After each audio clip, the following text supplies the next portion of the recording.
This video captured the moment ICE agents dragged a pre-K teacher out of a daycare center on Chicago's North Side. At one point, she shouts in Spanish, "I have papers." We not only live in a scary time in American history, we live in a time that when we look back on it, there will be evil people, complicit people who will claim, I was only doing my job.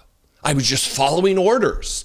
Much like, to beat an analogy and a comparison that gets drawn all the time, much like the soldiers within the Nazi ranks. I was just following orders. I was just doing what I was told.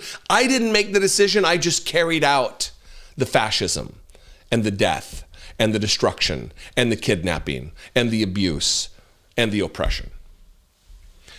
And we're in a situation where ICE agents, these masked armed agents of the state, the secret police force of Donald Trump, they are kidnapping people from their places of work, people who are legally here, people who have work papers to be here, as was the case in Chicago on Wednesday, when one masked thug and one unmasked thug, these secret police assholes in a daycare, kidnapped a lady with papers, legally able to be here.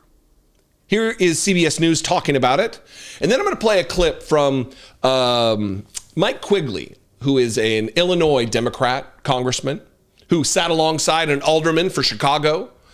And he said something that it's one of those things where you know what it is, and you know that it's right, but you lose sight of it, you forget it.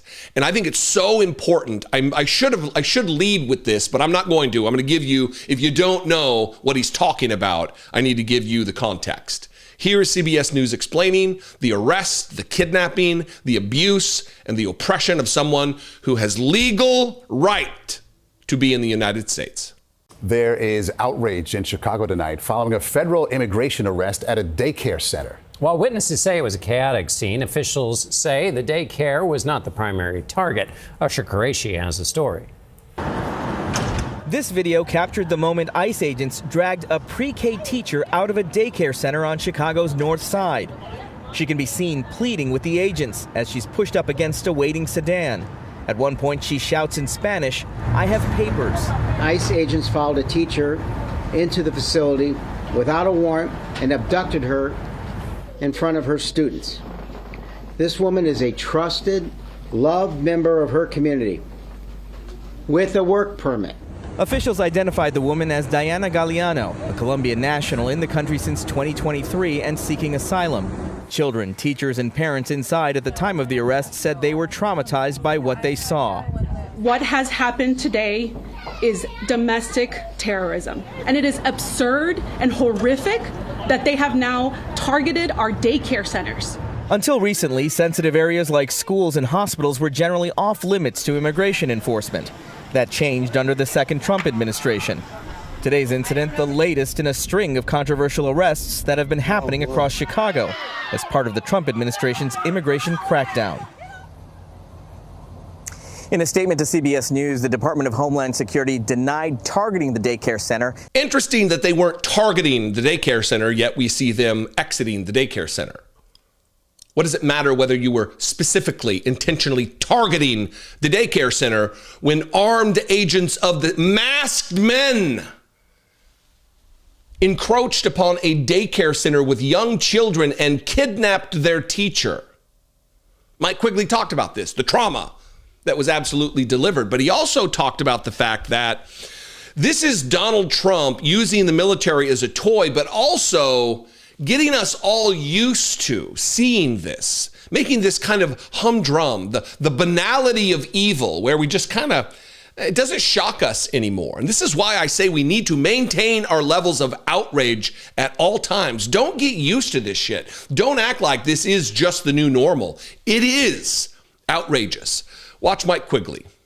I can't begin to appreciate and understand what people are going through here in Chicago. This is a tyrant at his worst. He's getting you used to using the military as a toy. He's getting you used to this. He's not 1 year into his second term here. I voted to impeach the guy twice, right? So if you think, I think the Alderman said it right. This isn't a continuation, it's an escalation. And frankly, you're just starting to see how horrific it can get. He's touching on a bunch of stuff there. How long is it going to take for us to see exactly how horrific it can get? For months, I've been talking about this is where we are right now. What's it going to be like in 6 months? What's it going to be like in a year? What's it going to be like when we're butted up against the 2028 election and Donald Trump is signaling that he's not going to leave? That's if he's still alive. Again, you don't have Big Mac sauce coursing through your veins in replacing blood and live that long. You don't have your fat old man cankles on full display and live that long. You don't have your secret MRIs that you won't tell anybody about and end up living that long. But if he is, it's a problem. How horrific will things get? How bad will it be at that point if this is where we are now? Now, Alderman Andre Vasquez, an elected official in the city of Chicago, he had things to say. And I really like the energy of this fella.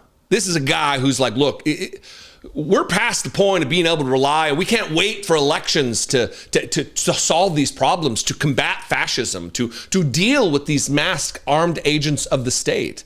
It's going to take community members getting out there, having your whistle, helping walk children to school. It's going to take all of us, a community, a village, if you will. Solid comments from Vasquez.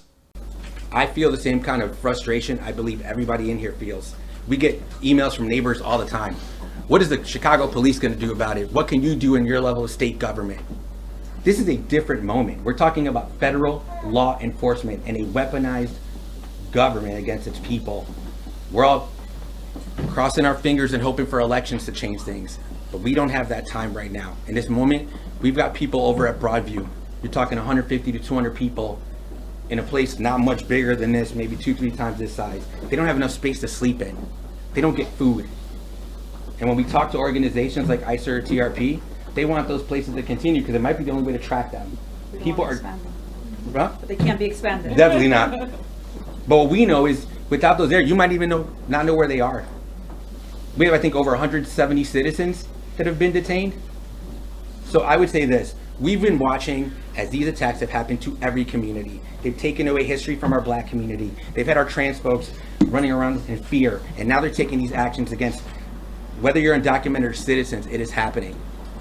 So these are the moments in history when everyone asks themselves that same adage, right? What did we do in 1930s Germany? What did we do in 1920s Germany? It's what people are doing now. If you're anybody here in the city of Chicago and you don't have a whistle around your neck and you're not out here doing school patrol, please find time to do so. We need everyone here. They're attacking blue cities, they're attacking blue states. We need to take it that seriously. And I want to thank every single person, every organization. You guys were doing so much with so little before it got this bad. And now we need everybody in Chicago to show what Chicago is all about. So I thank all of you for that work. We're not going anywhere. We keep us safe. Look, that advice, that direction doesn't just resonate if you're in Chicago. That's everywhere. We've seen communities rise up here in the city of Washington, D.C., a neighborhood, Mount Pleasant, a neighborhood I used to live in Columbia Heights.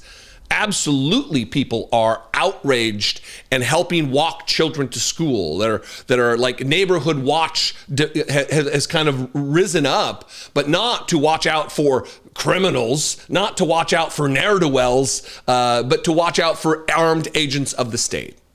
When you have to fear your own government, a government run by the "don't tread on me" people, it's a hell of a time. History will record. People should be held to account, and following orders, my brothers and sisters in Christ, isn't going to be an excuse.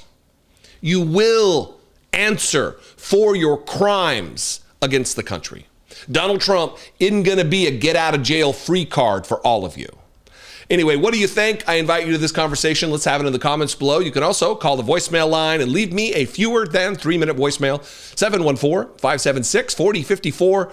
And of course, as always, you can email me daily@dollemore.com. I love and appreciate you very much. I'm out. I'll see you next time. Be genuine and take care of one another.